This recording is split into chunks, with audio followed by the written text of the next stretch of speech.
Hey there, are you ready for our next riveting experience? Well, buckle up, the fun and excitement is about to begin. Hi folks, welcome back to the channel. It's super wonderful to have you guys back. Today I'm going to walk through how I make a chatterbait. Now I don't actually own like a commercial chatterbait.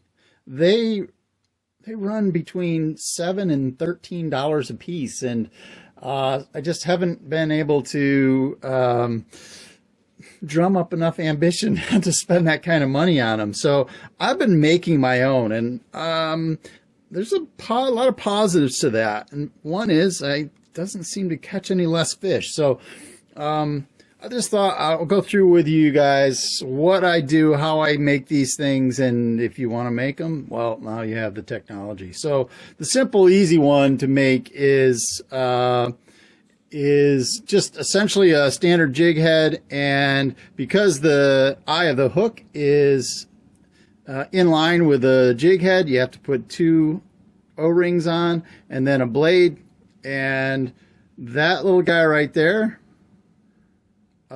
is amazingly easy to get that to chatter as it goes through the water, and it'll wobble back and forth. And I really like the having the strip of foil in there. It gives a lot of flash to the fish, and I like these really small paddle tails because that also is imparting action. It seems like the larger paddle tails don't seem to move as much. They have a lower frequency, so they don't seem to jive with the chattering of the blade. So what I notice on the larger paddle tails is that the body doesn't seem to move nearly as much, but with a much smaller tail, it whips around, get a lot more action, seems to entice the fish a lot more. So that guy's a simple one to make, and not much to it. Really easy to put one of these together. And I got this idea from another YouTuber. I think it's SDG Baits. I'll link his channel in the description, but that's the simple, easy way. Now, what I find, in apparently a lot of other people have found this to be the case as well, is that having this living skirt on there with a chatter, it gets a lot of flutter, right? So as the lure's going through the water, you get a lot of flutter. And that also seems to entice the fish. And where I find these to be most effective is in colder water situations where the fish just really need something that's slow moving but lots of action. And so you get that from a chatterbait. Obviously they work during the warmer water times as well, but they really seem to excel in the colder temperature water. So I really like those. But the way that I'm making these is I use a extra wide gap hook, and I put in a split ring, and then just a standard bell sinker, and this one I painted black first, and then the blade on there as well. And that creates a nice little compact head on it, and you get fantastic action. And one of the things that I've noticed is that because the hook is not integrated into the lead, it can move around a lot with the blade. So I get a lot of action out of the trailer as well as the chattering of the blade. And that bell sinker just wobbles underneath. So yeah, so that's essentially the chatterbaits that I'm building. Now, to make those, and we're going to go from scratch, and we'll make a whole one here. You can use just a standard EWG hook here, and the problem is that when you tie on your skirt here on the tip of the hook, the shank's not very big, and so you can't put a whole lot of the living rubber skirt on that tip of that hook, or you won't have enough room to hook on your trailer. So I did a little bit of research, and I found these guys, and you can see that there's a significant difference here, right? The length of the front of the hook here is much longer, so you have quite a bit of room that you can tie on a skirt and then put a trailer on it. And that's essentially what these were designed for. Apparently these were custom made for this fella right here. I'm not even going to try to pronounce Mr. Park's name, but Yeah, so he likes the idea of putting a skirt on his shaky heads or his lures or anything else that he's using. So he asked these hooks be custom made for him, and they have these at Tackle Warehouse. That's where I found them. They're on clearance right now, so maybe they won't be there for long. But I have quite a few in my inventory now, so I'm pretty happy with it. All right, so one of the other things that I do is on these hooks, you know, a typical EWG hook, this hook line here lines up with the neck of the hook, but I bend mine up a little bit so that they actually stick out above the line of the hook, and that just helps me get a better hookup ratio. So I know anytime you bend a hook, you actually weaken it a little bit, but that's what my drag's for. All right, so let's go ahead and make one of these up just so you can see how simple it is. And today I'm going to be using a fly vise. So I like to capture the tip of the hook inside the vise so that as the thread wraps around, if it happens to hit the tip of that hook, it doesn't cut the thread. So, all right, and you can get some really good fly tying thread. I'm using crap that I had laying around in my sewing kit, honestly. So when I cast this thing off, I don't have as much costs involved. Okay, and that's not the real reason. It's just because I'm lazy. I didn't go buy the good stuff. This stuff here is a problem because it will rot. I think it's a cotton mix with some other man-made fiber. So it will rot over time, and I think that rubber's going to rot faster than this thread, though. Now, what I like to do is put on a pretty thick base here, simply because it helps give the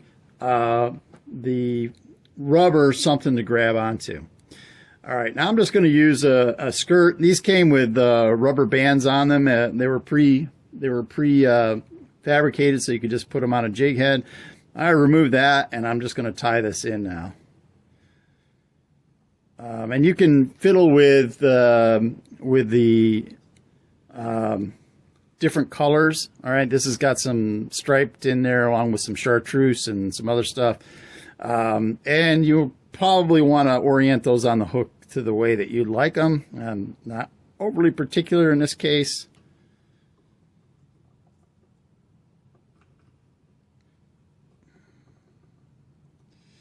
And I'm just going to tie these guys in here.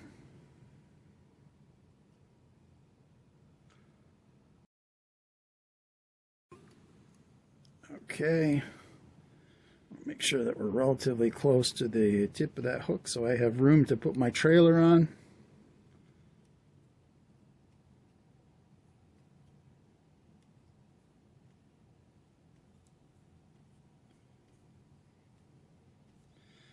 Essentially, that's all there is to it. I might fiddle with that to make sure that the fibers are, you know, covering the hook 360 degrees. There we go. And then we're just going to put in some whip stitches.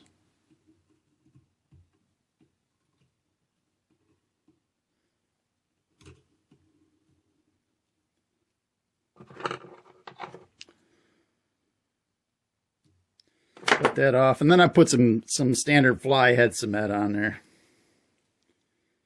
And I think that this is a lacquer based, which I think is probably not ideal. I think this also will over time degrade the rubber, but I end up casting this stuff off or doing something other stupid with it before I end up wearing the lures out. So that's how I do the skirts.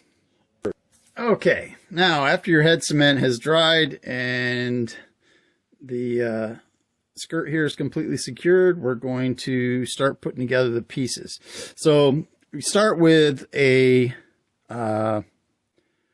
split ring, and I'm just going to add the weight to it first, just because it's easier to hold on to that weight as you're building it. Okay, and then the next thing I'm going to put on there is the blade. And you're going to want to make sure, in this case, I'm using a really small blade. This is the size description is small. You want to make sure that whatever O-ring you're using is going to fit in this little hole here and allow it to actually rotate a little bit. Otherwise, it really affects the action.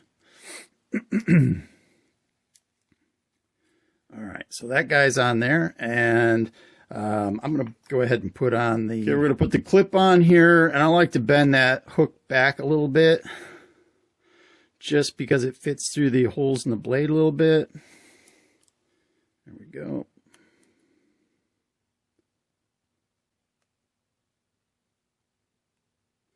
Yeah. All right. And you'll notice that on the blade, it sort of angles back on the top. That's the part that goes to the back of the bait. So this guy has to stick out the front. So we're going to start by putting it through the small hole first. Then on the back of the blade, I'm going to grab a hold of it with a pair of pliers. Sure I am.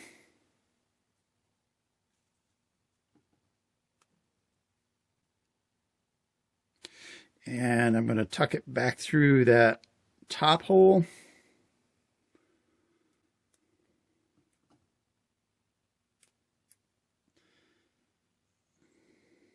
Easier said than done. There we go. And then we're going to pop that back out and then reattach clip. There we go. All right, now we have our blade and the clip all set on there. And now we're going to add the hook. I'm going to add the hook on between the weight and the blade here on this side.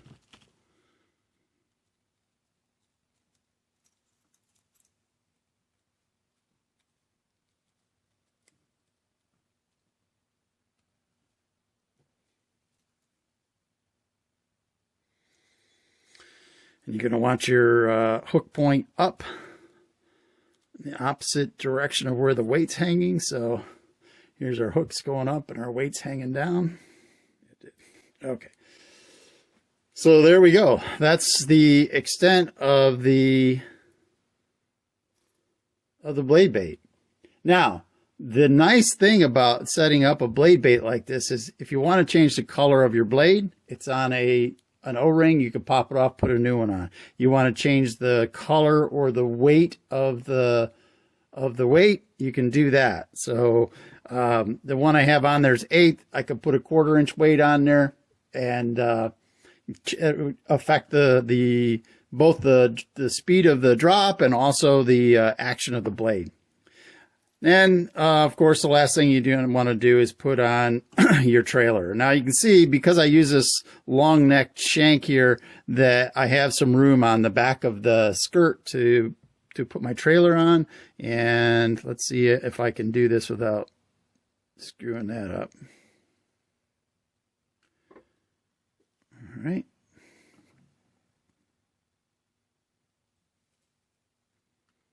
Oop, knocked his eyeball off. Okay.